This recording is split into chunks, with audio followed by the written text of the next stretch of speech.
Another first half where the players looked like they'd just been introduced. Then, weirdly, we played quite well in the second, which raises the awkward question. If we're going to blame Thomas Frank when it's bad, do we have to give him a nod when it improves? Or was that just the players doing their own thing? There were definite positives, Polinia, Simmons, Tell, enough to give us hope? Or enough to save Frank? Another post-match meltdown to add to the collection. Meanwhile, Romero's words still hang in the air like a bad smell. Transfers? Sousa? Diaz? Langer? Paratici? Bueller? We'll also get into our Spurs superstitions, and we've got some Spursy anecdotes to cheer you up. Strap in. It's Nice One, Cyril.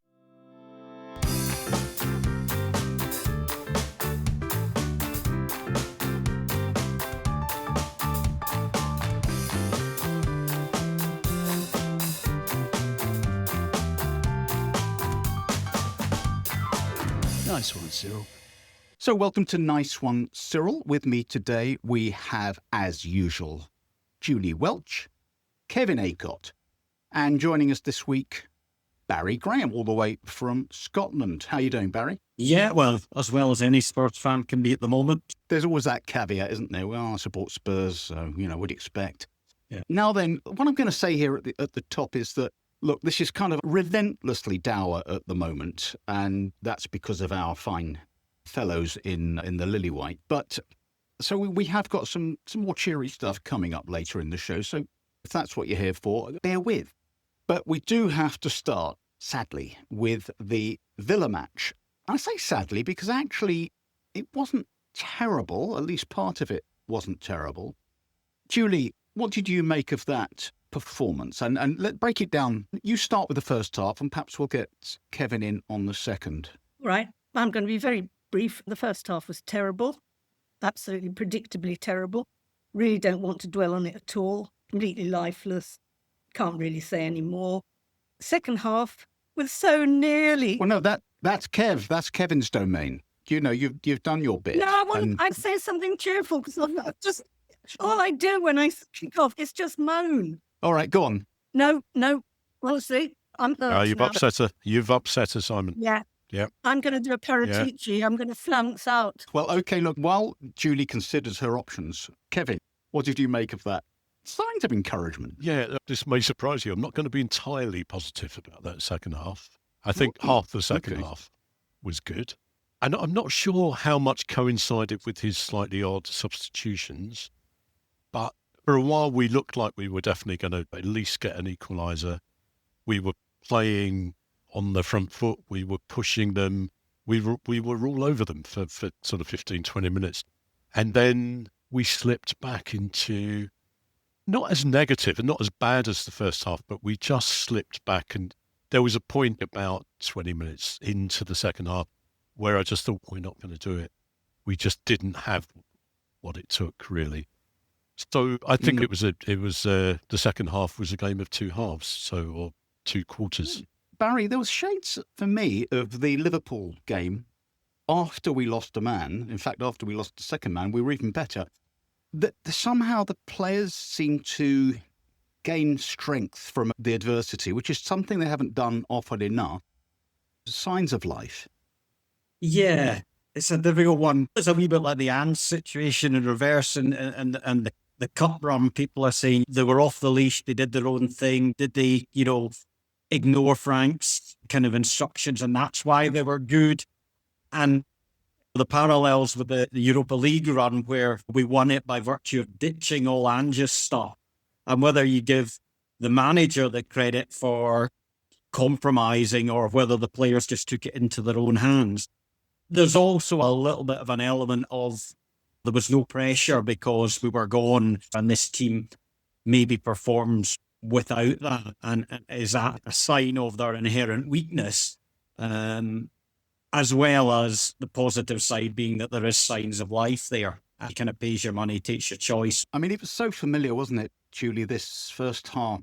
Utterly supine, useless performance. And the way that Villa went through us for the well, both goals, but the first goal in particular, it was just a couple of passes through the soggy middle, and they were in. I did pose the question in my opening monologue about whether, all right, well, we blame Frank for everything that's shit. We all suspect that the players took it upon themselves to do something about it. But is it unfair to rule out any possible input by Frank at halftime? I just get the impression, I've sort of made this analogy before, but Frank's got that sort of supply teacher vibe, and the kids are out of control. I just don't think the kids listen to him. It's always the fiery tempered ones who actually seem to turn things around. I get the impression that they don't give a toss about what Frank says. And I may be completely wrong, frequently am. But on the other hand, sometimes I am very right. Against Villa, Pellegrini was like a man possessed, Kevin. He suddenly, particularly in that second half, you couldn't get past him. He was tackling for England. It was extraordinary, the ferocity and the intent, but also there was a great deal of skill involved, because he didn't just tackle and knock people over and hope the ball squirmed away to one of ours. He actually, he stayed on his feet, or he got up, and he was able to distribute. And it really was an extraordinary 35-minute period just after half-time. Just continuing the school analogy, he was like the sort of quiet, nerdy kid who was quite bright, but never really shows it. And just, I don't know whether he had far too much orange juice at half-time or something. He was incredible. And you just thought, if you can do this now, why haven't you done it before? You've done it, to be fair to him, he's done it in places before, which is more than could be said for most of the team. He was slightly worrying. You could see him, on the verge of doing really mad stuff and getting sent off. So some of that needs to be controlled. But if he can just control some of that he showed in the second half, that would be just brilliant. And we need someone like that. We really do.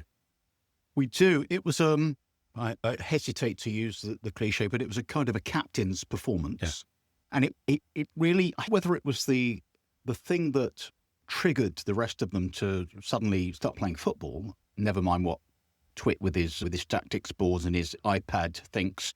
And it was quite compelling, wasn't it, Barry? We're playing a good team. Let's not forget that. And they were pretty close to full strength. We are, as we know, lacking lots of players. We then lost Richarlison, Julie was weeping, I'm sure. And then Bentancur got an injury as well. But at least we showed some fight. And then, of course, that spilled over at the end when I think Pellegrini had given Ollie Watkins a couple of whacks. And, of course, then Watkins bullied past him to go and celebrate with the fans. It was clearly a pointed gesture. And Pellegrini reacted. And this is not the first time the players have gone slightly berserk at the end. I don't mind that. It needs to be channeled. And some folk were saying would rather see that fight on the pitch. To be fair to Pellegrini, he absolutely did that. He was immense. I'd agree with Kevin. I think that the injury to Bentancur, we're hearing today, out for 3 months. I think he was already on the strength of Saturday's performance. Pellegrini, assuming we're hopefully seeing the end of this bloody double pivot, he'd probably engineered himself above Bentancur. He's now got 3 months, provided he doesn't get injured, too, of being the defensive midfield fulcrum. And I think he was the catalyst for it on Saturday. Xavi's, Tell, Wilson Odobert, these guys were really, really good, Xavi in particular. But it needed someone like Pellegrini to grab the game by the scruff of the neck. He did that. And he's got to do that going forward. This team lacks personalities, it lacks leaders beyond the central defensive duo. We need someone, if we're in a crisis, and by God, we're in a crisis, you want people to stand up. Xavi, I'm hoping, will improve and add that touch of class and flair that we need. But I also want someone in the middle of the field who just gives us that oomph. And Pellegrini's got him, I'm hoping, in a kind of prime time game where he was in the kind of national consciousness. People who don't follow us closely saw this guy he gets a bit of kind of kudos off it and says, right, I'm the guy that's going to pull the strings in this kind of fragile team. That's what I'm seeing as, or hoping, is the one big positive to come out of it.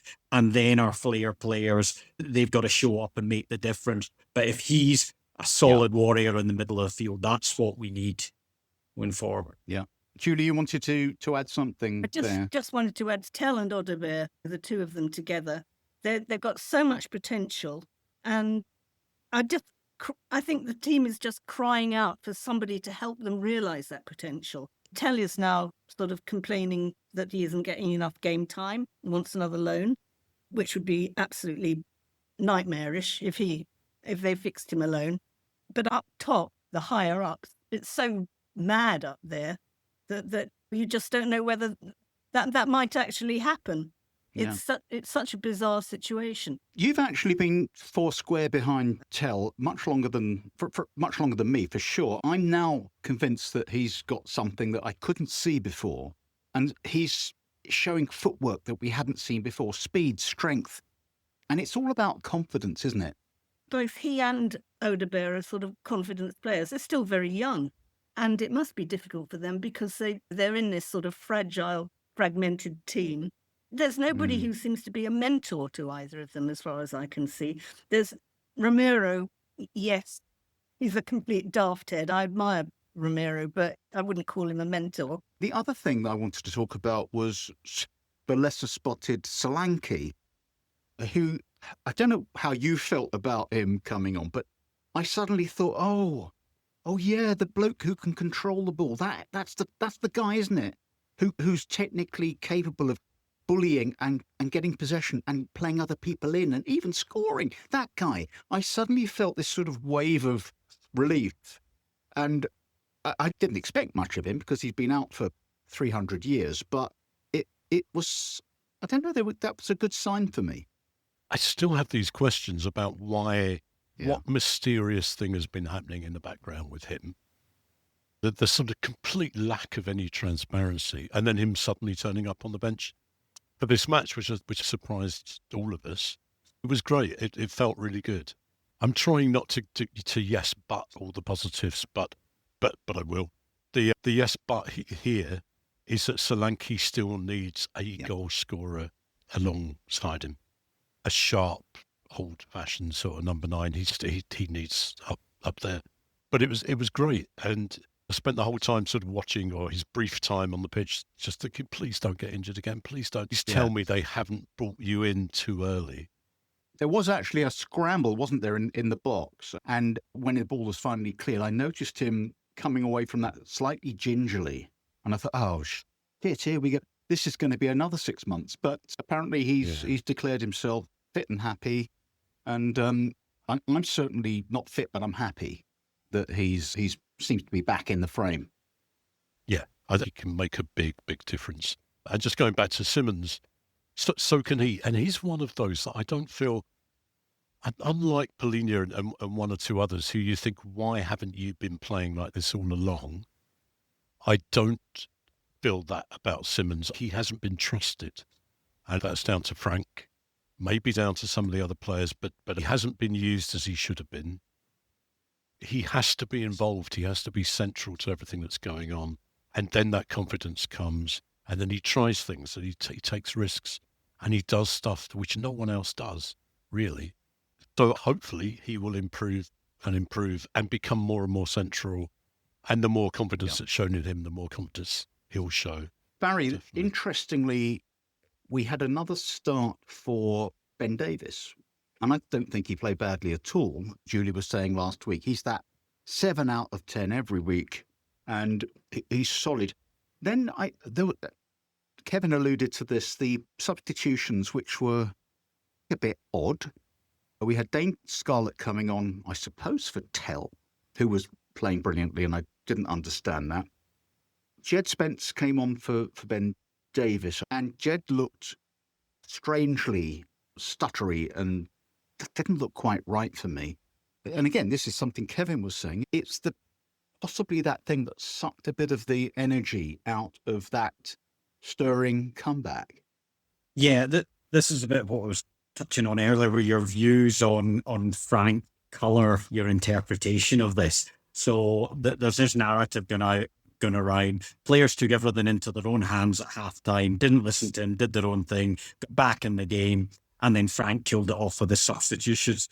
And it's easy at the moment to reach for that narrative. Yeah, I did think the Scarlett one was a bit strange, given that he was obviously managing Solanke's minutes, but it was about 5 minutes later that Solanke came on. And you did think, well, Dave Scarlett, if you use him, he's not a winger, is he? It did seem a bit odd, but we are kind of down to the bare bones. I'd say he would probably say Otell played Bournemouth during the week, and then he's not played that much, asking him to play full 2 lots of 90 minutes. I don't know, but yeah, it didn't work. I would also agree with Kevin that I think by that stage also Villa had kind of withstood the pressure, and kind of we had that 20 minutes period and they were starting to get back in the game anyway, and they had a couple of chances themselves. Yeah, I mean, I'd quite like to see Scarlett given a bit of a chance. I mean, coming on with a few minutes left, that's hopeless. And I couldn't work out where he was playing. He didn't actually replace Tell, going out wide. He's not a winger, as we say. And I don't know where he was playing. Almost like an advanced midfield or something like that. It was very strange. And I don't know, Julie, do you agree with this sort of general view that really by then it was already gone? And if that's the case, why make those substitutions? Weren't there other people he could bring on to try and, reinstate that kind of passion and power that we were showing before then? But those subs were not going to do it. Well, firstly, about Dane Scarlett, I always think that Frank felt guilted into sending him on for a while, because if that's all he ever gets, isn't it? He's a bit like Brad Austin, just seeing his career pass by, not really getting game time. He is a striker, basically, as far as I can see. I don't think that he has any other function. It seemed very strange to me, and I don't think it was even Frank making a statement to the owners. Look what I'm reduced to. I'm having to stick on a striker out of position, because I don't think Frank has that sort of guile. I don't know. Just kind of depressing to talk about these moments. But again, yeah, I didn't mention, and everybody else has. And I thought Xavier Simons was pretty good. There is a creative player there, but he needs a friend. He needs somebody who's going to kind of bring him in and let him do his thing. We do have this sort of slightly bare bones feel about us at the moment. I sent something around our WhatsApp group today, which confirms that we are top of the league when it comes to minutes lost through injury, or players lost through injury. So we are way top of that league, which is something. It's something to cling on to. But Kevin, we're in this transfer window, and it was instructive, actually, wasn't it, when you saw who Villa could bring on? Tielemans came on, and Ollie Watkins came on, and we brought on Dane Scarlett, with all due respect to him, who's achieved nothing in professional games yet. So where do we even start? Because we're now hearing that Paratici is going to fuck off at the end of this month. Langer doesn't seem to have any role in anything, doesn't produce anything of any value, as far as we can tell. And we also have this paralysis of, well, do we hang on to a man and give him the money to start splashing it around when we might get rid of him the day after he buys someone big, or in the summer, and we start again? We are stuck in an awful situation right now. We are, and you can almost feel sorry for the board, for the higher ups. That's a really tricky dilemma. Do we get rid of Frank? When are we getting rid of Frank? And how does that relate to actually firming up the squad with some decent buys? But I don't know. One of the things I've been thinking just the last couple of days is I'm just going to take this for myself. Conned for all these years, and I sort of look back and I sort of think it's my own fault, because it was obvious. It was obvious that they didn't want to really invest in the club. We were conned by it's Levy. it's all Levy's fault. When that nasty evil man goes, then everything will be fine. That those around him and particularly the family were very happy for Levy to be the bad guy. If you look back over the last, I don't know how far back do you go, 10, 15, 20 years, the lack of investment. The thing is, it's not even as straightforward as a lack of investment, because actually we have spent quite a lot of money. We haven't invested. We've bought two iffy £40 million signings rather than making that 180 million signing. We did buy an Ndombele for 62 million or something, and look how that turned out. Yeah, so there's a lot of bad decisions made. But I've just been naive. That I will say that we've all been naive. We've let them get away with a lot over a long period of time. And we're in danger of doing the same again. Because by being too understanding about we get rid of Frank, can we afford to, is it worthwhile spending? We give them another January in which they don't really bring anyone in. And then we understand that. And then we wait for the summer. And then who knows what happens in the summer. There are people at the moment saying, I saw on Twitter, people saying why it's whatever the date is, January the 13th, and we haven't bought anyone yet. That proves that we're not going to. And when I read that, I was sort of thinking, well, not necessarily. This doesn't necessarily mean it's a disastrous January, because we've still got another couple of weeks. And then how many times have I thought that over the years? Give them a chance. And how many times have we sat up at 1 minute to 11 sort of on watching Sky and just sort of thinking, well, maybe we're going to make that final minute signing, and we haven't. Don't forget that Solanke coming back. It's a new signing. It's a new signing. Come on, we don't have to buy anyone. Barry, this is an ongoing problem. As Kev says, it dates back a long, long way where we haven't invested. And of course, the key moment really seems that in recent history was after reaching the Champions League final. Poch did that, I wouldn't say on a shoestring, but there was some weird alchemy there, and he dragged together the disparate parts of this team and made it into something pretty special. And that was the point that team was getting old. It was getting tired, and they didn't give him 150 million to invest at that point to try and retain that momentum, which is what the other top clubs do. Man City, as soon as someone's getting a bit past their best, bang, go out and buy two players. Liverpool do it. Arsenal do it. We just don't. We kind of always, replacing that jigsaw piece with the same jigsaw piece. We're never building on it. When Levy went, there was this, we're going to change, we're going to invest about 150 million. We want to take club to the next level. And I kind of get sucked in. And yeah, there are still a few weeks to go. But given we've had 3 or 4 injuries since the start of January, Johnson's gone, and we were in chronic need of players before that, and we were supposedly getting them. And now it's crisis points. It reminds me of the window last season, and we'll probably get a couple of late guys like Danso and Tell equivalents late on. And at that stage, we had 2 games a week. That was 8-10 games we missed out on when our squad was down to the bare bones last winter, and we got in at the last minute. Yeah, and Frank's position as well, it gives the board an out for not doing anything. Look, you get players specific that work for a system and for a manager, but quality players are quality players, whoever the manager is. And whether we're under Ange or Thomas Frank, Van de Ven, Romero, Kulusevski, Maddison, Solanke are key players. So if we buy a good player, as we need to, 2 or 3 good players in January, even if Thomas Frank goes, having lost at West Ham on Saturday, let's hope not, but we're at game-to-game stage, it looks like, at the moment.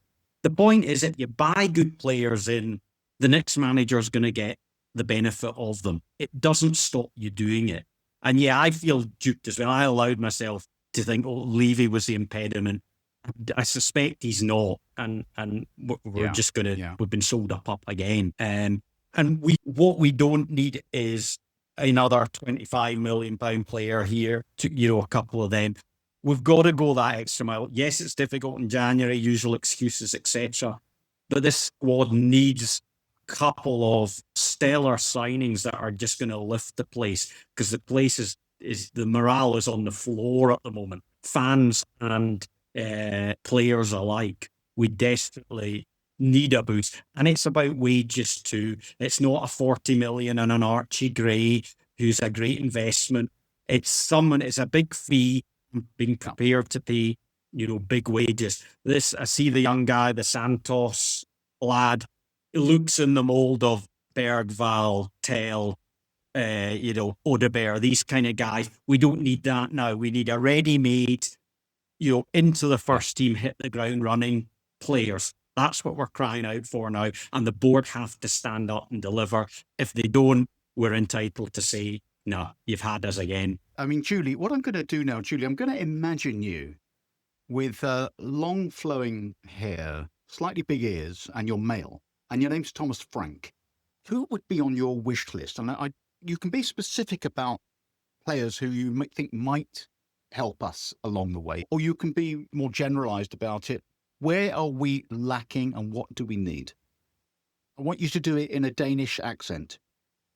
Well, I'm afraid I can't do it in a Danish accent, but I could chew some gum if you wanted me to, because I do have some handy.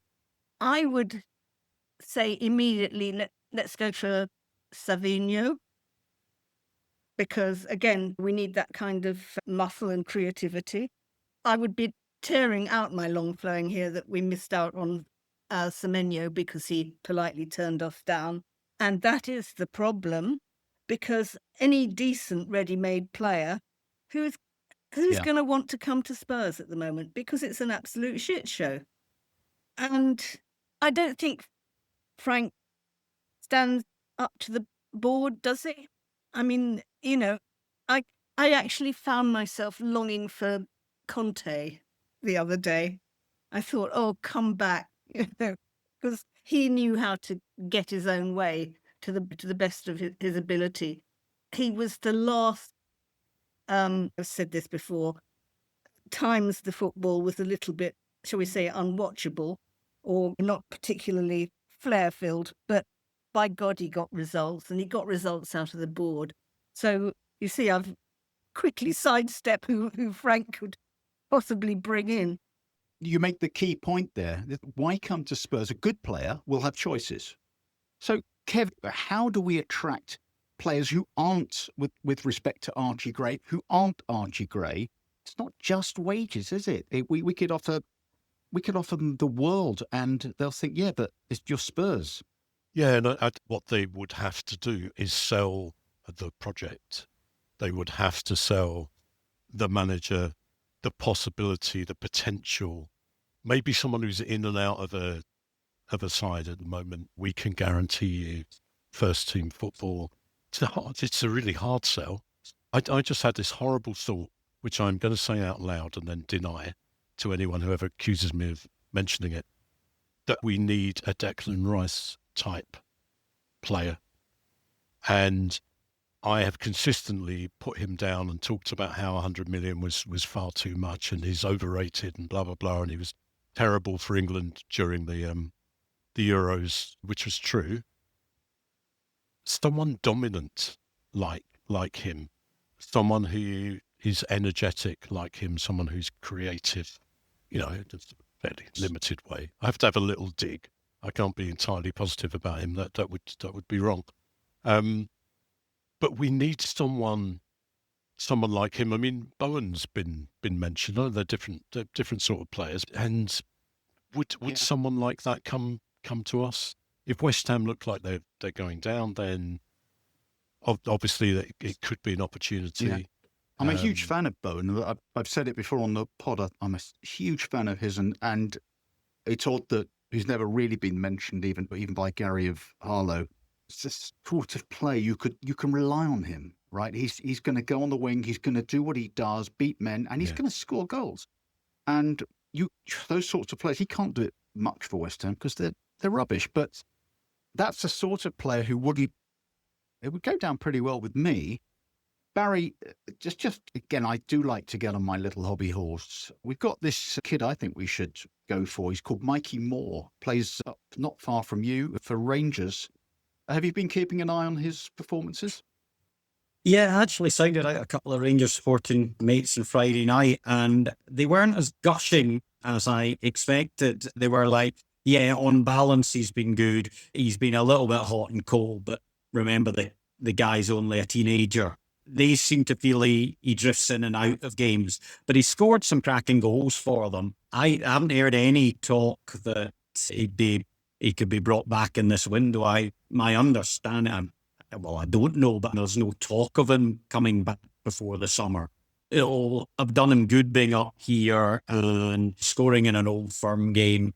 Not so much the football itself or the standard of football, but the degree of scrutiny that he's under as an Old Firm player is. From a character building perspective, this will have been good for him.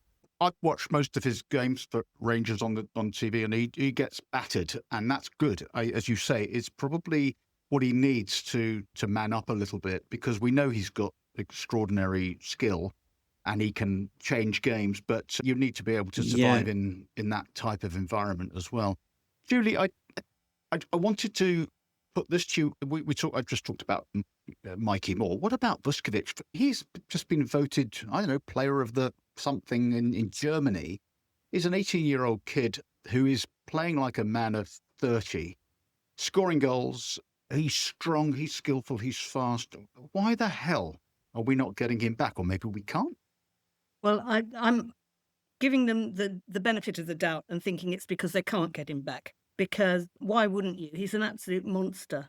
He's like a modern day Duncan Edwards. He's just an absolutely rare talent. From the point of view of that kind of recruitment, very good. I don't know what's sort of gone wrong since. But yeah, get him back. It would be fantastic. But we've heard nothing. So I assume they're just playing a dead bat about it. Do you think that? I just wonder if they're dependent on keeping these players out on loan because they actually haven't got as much money as they're cracking on. It wouldn't surprise me if there's a financial incentive to do that. But at the same time, if you've got a player playing well, he's more valuable to us playing for us than he is going out on loan, I would have said. Kevin, I feel like we need to lighten the mood a little bit here. We've all been thinking about some of our favourite Spursy stories. You've got one about an exchange student. First of all, I want to say thank you for coming to me to lighten the mood. I always see that as my role. Yeah, it was when we were in the old second division, and it was the 9-0 Bristol Rovers win. Ian Moore's got 3, Colin Lee got 4. And I took my exchange partner, so he came over here for a week, and a few months later I went over to Germany. He'd never been to football. He didn't know anything about football at all in Germany or here. And he very quickly decided that what you did when you stood on the shelf in 1977 was shout very, very loudly in German. It started drawing quite a lot of attention, really, to me and him.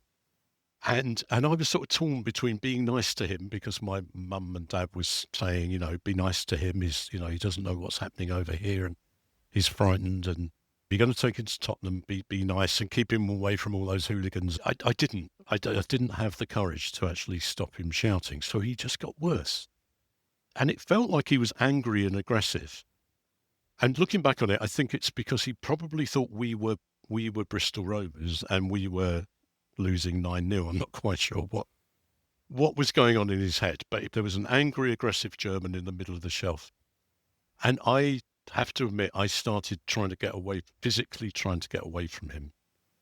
And, in those days, that kind of thing was quite easy. You could sort of put that down to a sort of surge, sideways surge or forward surge. But every time I tried to sort of get away from him, he just appeared next to me again. In 1977, before political correctness existed, we could say things like, that German, he sounds like Hitler, because we don't understand it, and it all sounds like shouting and going berserk. And we could say that in those days, but of course we can't now, which is such a shame. It's such a shame. Yeah, Yes. Julie, let's. It is. I can't believe I did that. Julie, you've got a couple of tales, haven't you, from your days in the as a young filly in the press box? We're going back in time to my first season as a football reporter. The most embarrassed I've ever been, this first story. So, first time, wasn't the first time, obviously, I'd ever been to the Lane, but it was the first time I'd ever been to the Lane as a reporter. And you had your own special door to go in if you were press. And it admitted you to this sort of oak-panelled hall. Lovely. But I didn't know where the fuck I was going. But because I was female, I had to appear to know what I was doing above anything. And suddenly I saw this door marked press in front of me, and I thought, oh, God, thank God. And I dashed toward it, flung it open, and there was just this line of journos peeing because it was the press loo. And that is the most embarrassing moment that's ever happened to me in all my days as a reporter. And it found its way, obviously, into those glory days. So I did make some advantage of it in the end. And my other sort of kind of weirdly embarrassing moment was, same year. I used to sort of get sent to fairly crap games, obviously, because I didn't know what I was doing. So it was the third round of the cup. I can't remember which first division club was playing, but they were away to this sort of typical third round FA Cup non-league side, sort of really grim, rudimentary stadium, and incredibly dark and uncomfortable. And I was sitting there, game had ended, and I was just writing away, and everybody in the press box had left. The ground was completely empty. And let me just say here that I'm very small, and I was very sort of small and slim, thin, never had big boobs or anything like that. And I had this very fetching sort of feather cut, very short hair. And I was sitting there scribbling away. The floodlights went off. The lights went out in the press box. Well, not the light went out in the press box. So I was actually sort of getting to the end of my report, and I was having to write by the light of my cigarette lighter and sort of puffing away. And so the sort of lit end of the cigarette would kind of illuminate a bit of copy. And the groundsman turned up and he said, "Have you finished, Sonny? Because I want to lock up." Because he thought I was a little boy. So, yeah. Well, look, I tell you what, I've got a little story. I've got a feeling I've told it before, but because I'm old, I can't remember. So it's just one of my favourite Spurs stories when I used to sit in the Old West stand, and I used to be surrounded by these young blokes. I say young, I was in my 40s, they probably in their early 30s, all quite well-heeled, obnoxious young men. And they were all round me, it's just kind of surrounded me. They all knew each other, and they were idiots and loud and rude. One day we were playing Chelsea, and the guy next to me was just getting overexcited about the whole thing. And I've mentioned this guy. He was the one who used to call Jermaine Jonas JJ. Oi, JJ, JJ, JJ, JJ, JJ. And I think Aaron Lennon scored, and we all went up, and he kind of did this thing where he started swaying around and knocking me around, you see. And I thought, I'm just not having that. As much as I want to celebrate that goal. And I'm not a fighting man, I can tell you. And I pushed this guy. He went toppling over like the next 4 seats. And then he kind of hauled himself up. And all his mates kind of, they came at me. And I was so full of adrenaline that I started just pushing them all. Just pushing everyone. 10 blokes, I'm just pushing. They went down like skittles, and then they probably thought, that old geezer, just leave him alone. He's fucking mad. And the only thing about that was good, subsequently when I went to matches, I had to kind of come in slightly sheepishly when I should have been coming and going, yeah, that's right, guys, that's me. Yeah, you remember. Don't fuck with me. Barry, have you got any fun Spursy tales for us? I suppose the game my son was a mascot as a 7-year-old. We were Sunderland away, and it was a freezing cold Saturday night game. It's at 5:30 kickoff. we were there. We had a great day. Niall Quinn and the Sunderland board were lovely, looking after us and what have you. And my son was out. It was a February night, freezing. Dawson was captain, and he was an absolute gent.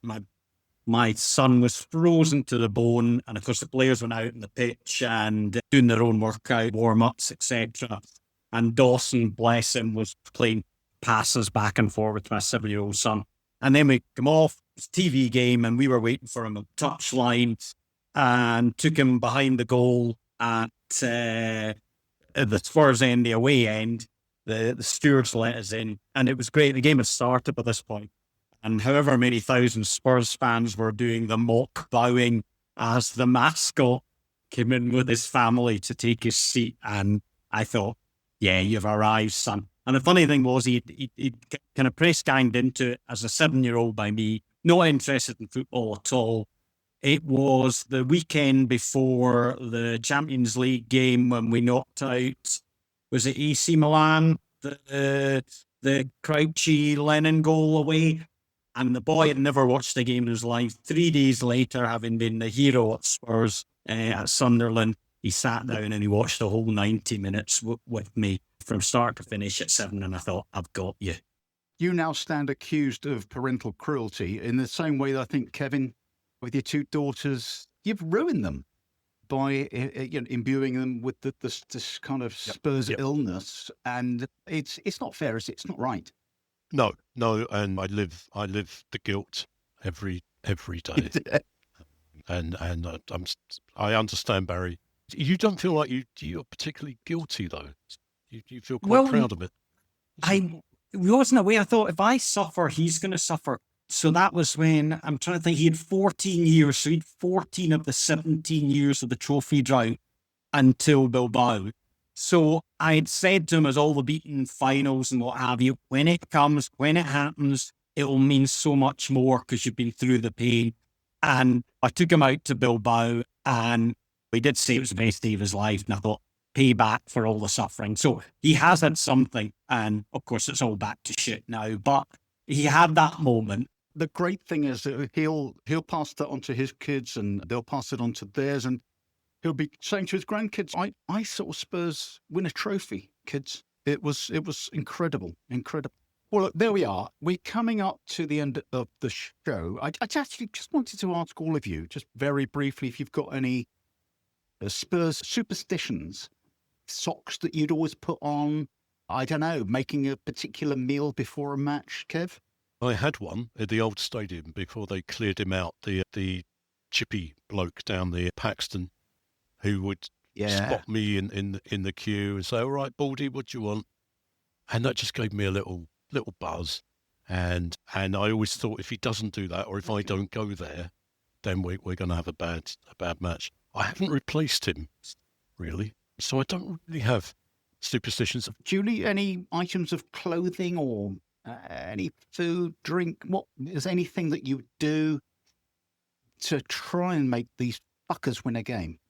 Well, I'm not really the superstitious type, but certainly during Pochettino's reign, when we were having our Champions League run, and it actually started way earlier than that, our League Cup run 5 centuries ago, I would have to leave if I wasn't actually at a game, and it was on TV, I would have to leave the living room door open, and I would walk around the hall holding Danny Blanchflower's Book of Soccer. I've got it. We're not in vision, otherwise I'd show you. And that didn't help either. Nothing helps. You've got to believe. You have. Something's just come through on our WhatsApp from Lee Brown, who's one of our contributors. It's 7 o'clock-ish on Monday night. And it says this, it's a David Ornstein post, and he's quite reliable, isn't he, David Ornstein? He says, Tottenham Hotspur closing in on a deal to sign Conor Gallagher from Atletico Madrid. Clubs nearing an agreement after Tottenham made a £40 million proposal, expected to be accepted by Atletico. He's meant to be keen on the move. Now, that could be one of those accounts by Gary of Harlow where he's posing as David Ornstein, in which case I'll edit this shit out. But interesting, Barry. Yeah, I'd certainly take that. It's certainly not a kind of young promising punt. It's a proper signing. Yeah, fingers crossed. And that's the one thing I guess we have for some of these players. It's the guarantee that you're going to play, every week. Well, we'll see how that plays out. So, look, we've got West Ham coming up at the weekend. I'm not going to ask you to preview or give some predictions because Kevin and I will be getting together, wasting our time predicting a Spurs win on Friday. So we'll be back then with our little mini pod. And until then, I'd like to say thank you to Kevin Acott, Julie Welch and Barry Graham for your contributions today. If you want to follow us on Twitter, we are at Nice One Cyril Pod, and we are on all of your favourite podcast platforms. Why not give us a follow or a subscribe or whatever the thing is you're supposed to do, and you'll never miss an episode. How about that? So until Friday, come on you Spurs.